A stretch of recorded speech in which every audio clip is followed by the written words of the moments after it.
for me, the hustler narrative is a problematic one, in the sense that it purports to segregate Kenyans according to classes. And as we know, the country is already facing a lot of inequality.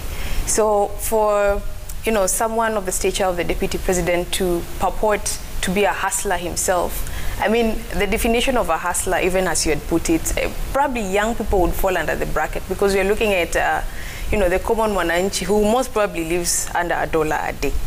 So if we're talking about common mwananchi who live under $1 a day, I wonder in the bigger scheme of things, how does, for example, the Deputy President fit into that? Does he live under $1 a day?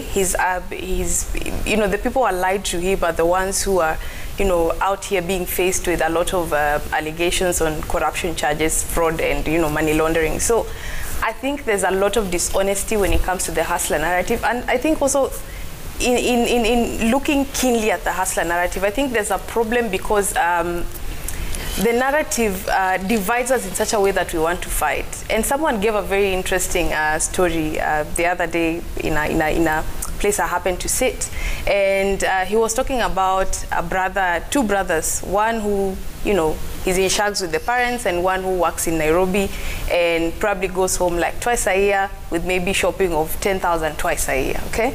And they looked at the other brother who lives at home and is milking the cows, slashing the compound, and doing those kind of things.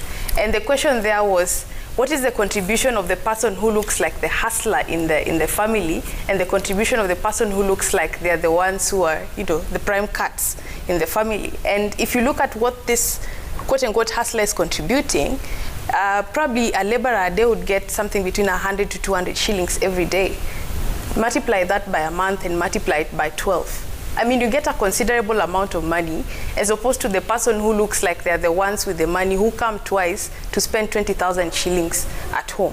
So I think it is also bringing us as family units and as a society to a very difficult place where we start looking at each other as warring sides. We start looking at each other like we are not cohesive enough. So if you imagine the smallest unit of organizing, which is a family, now what happens in the bigger setup of the society, and then cascade it to the country? Yeah.